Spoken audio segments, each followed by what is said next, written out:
The billionaire's daughter had gone through 12 maids in less than 6 months, and the 13th one was already packing her suitcase when the quiet janitor walked into the mansion and did something nobody else had dared to do. The little girl was known throughout the household as impossible to handle. She screamed when people entered her room, threw away food, refused school, and sometimes hid for hours without letting anyone near her. But when the janitor appeared in the doorway that afternoon, she stopped crying, looked directly at him, and slowly reached for his hand. Her billionaire mother stood frozen because she had never seen her daughter trust a stranger so quickly. What nobody knew was that the quiet man carrying a mop bucket had once been a highly trained Navy SEAL, and the hardest mission of his life was not overseas.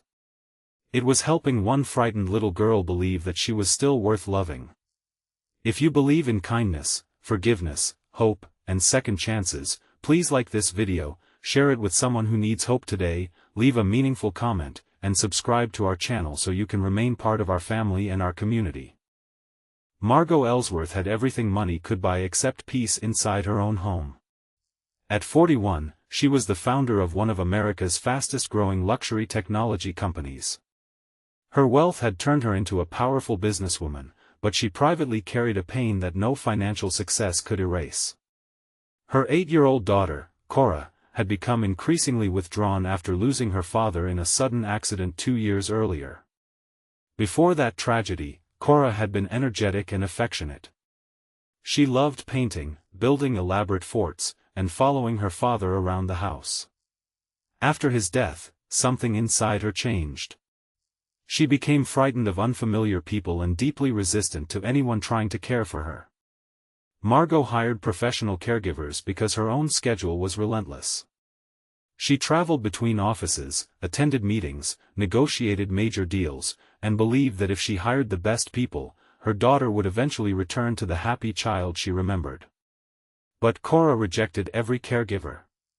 One maid lasted 9 days. Another lasted 4. A highly experienced nanny lasted 3 weeks before resigning after Cora locked herself inside a bathroom and refused to come out for hours. Each failure made Margot more anxious. Each new caregiver arrived with confidence and left exhausted. The household staff began whispering that Cora was spoiled. Some called her difficult. Others quietly suggested that she needed stricter discipline. Margot secretly wondered whether they were right. She loved her daughter more than anything, but exhaustion had made her impatient. She began seeing every outburst as another problem to solve rather than another sign that Cora was hurting.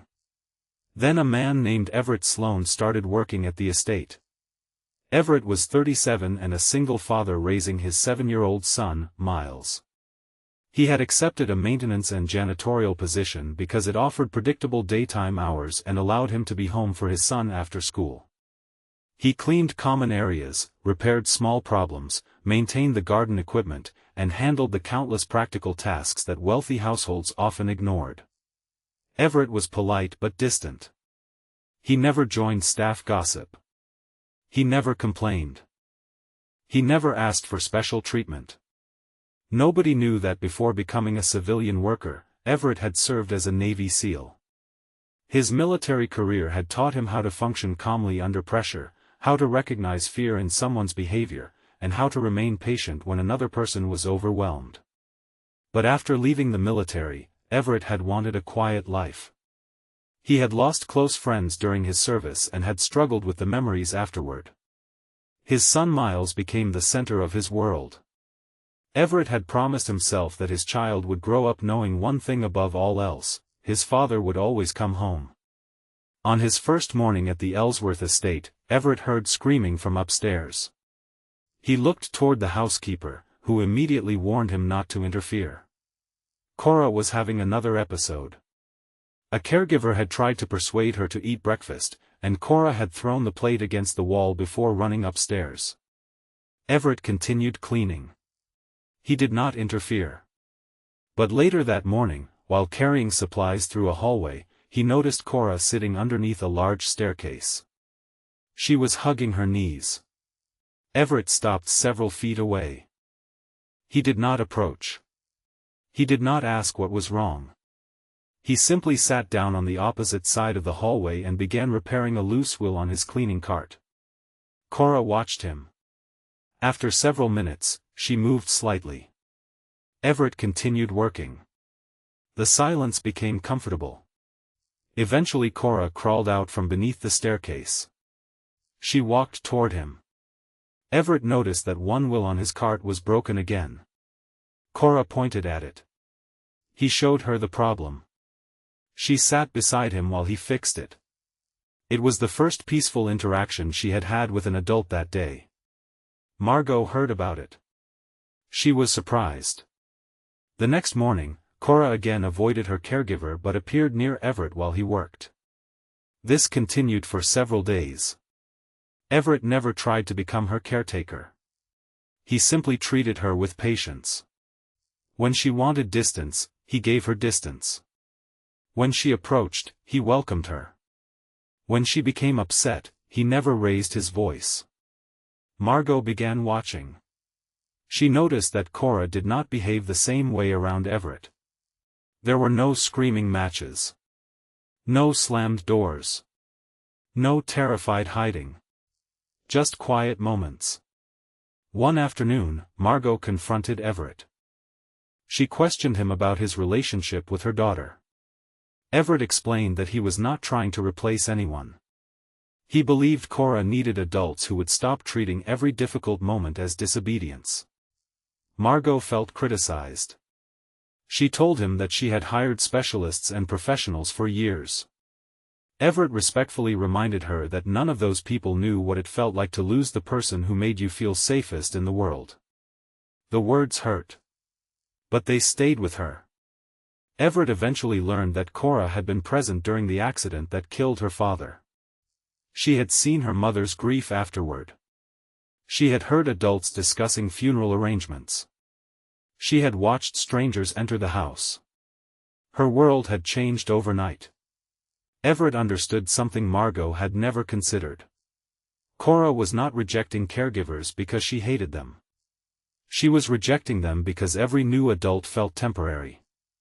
Every time someone new entered her life, she feared that person would disappear too. So she pushed them away first. Everett began helping Cora build trust through consistency.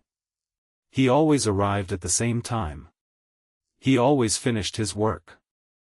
He never promised anything he could not keep. And whenever he had to leave the room, he made sure she knew he would return. Small changes appeared. Cora began eating meals near the kitchen.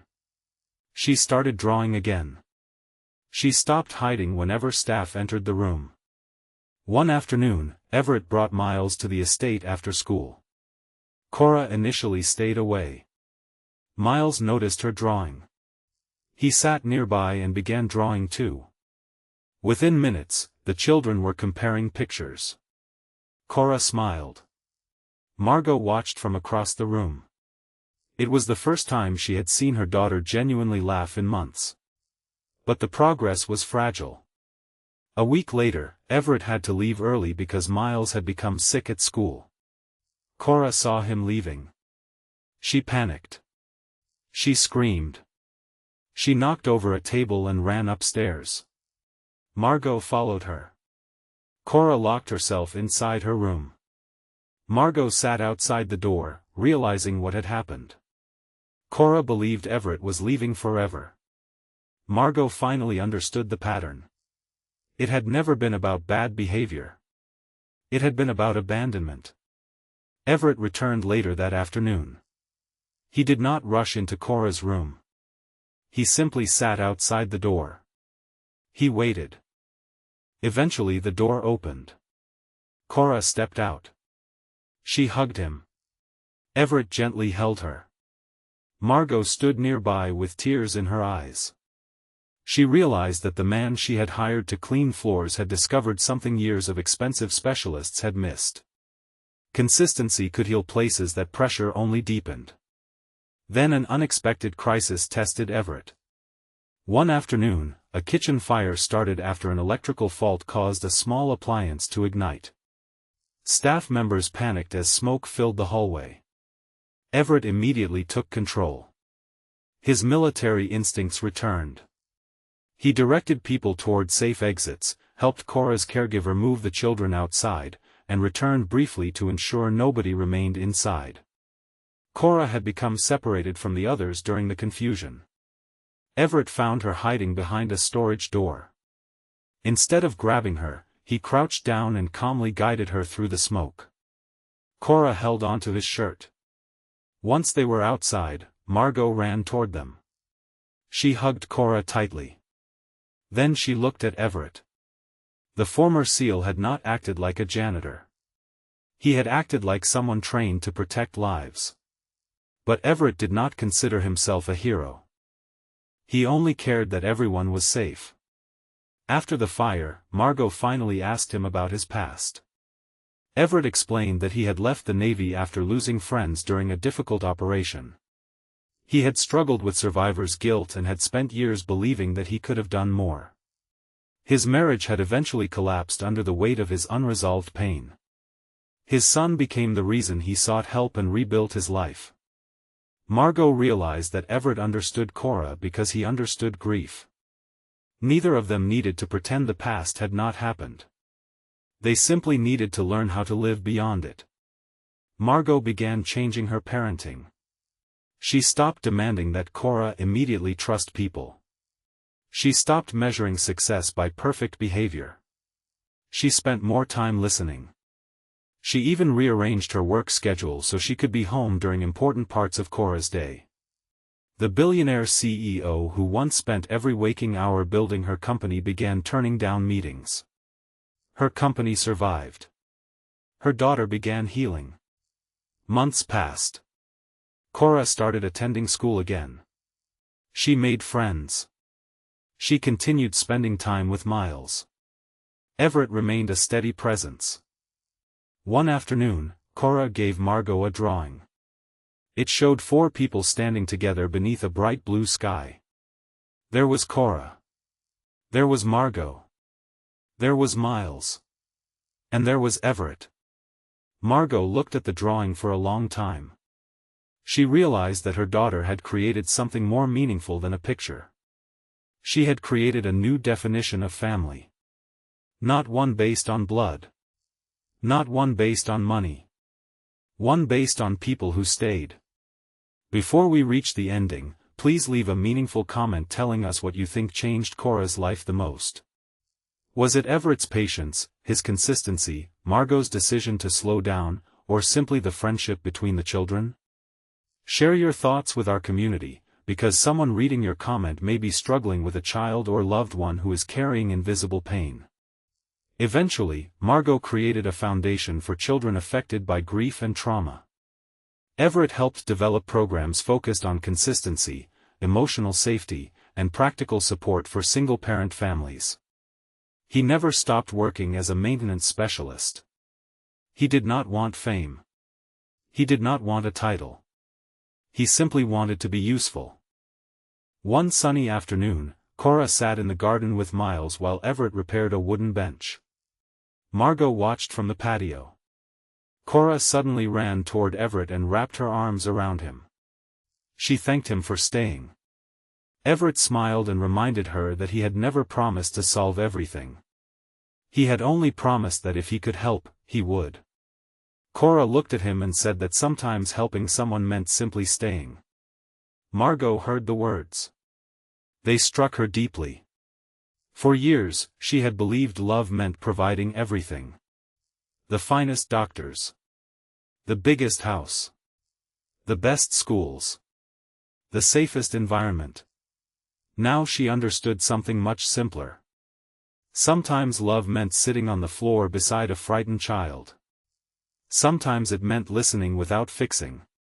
Sometimes it meant returning when someone expected you to disappear. And sometimes the person who changes a life is the person nobody notices. Everett had entered the mansion carrying a mop and a toolbox. He had walked into a broken family without realizing it. He never claimed to be a miracle worker. He simply stayed. And because he stayed, Cora slowly learned that not everyone leaves. Because Cora healed, Margot learned that not everything can be controlled. And because Margot changed, Everett discovered that the quiet life he wanted could still contain something extraordinary. The little girl who once made every maid quit was no longer known as difficult. She became known as brave. Not because she stopped struggling, but because she learned that struggling did not mean she was alone. If this story touched your heart, please like this video, leave a meaningful comment, share it with someone who needs hope today, and subscribe to our channel so you never miss another emotional journey.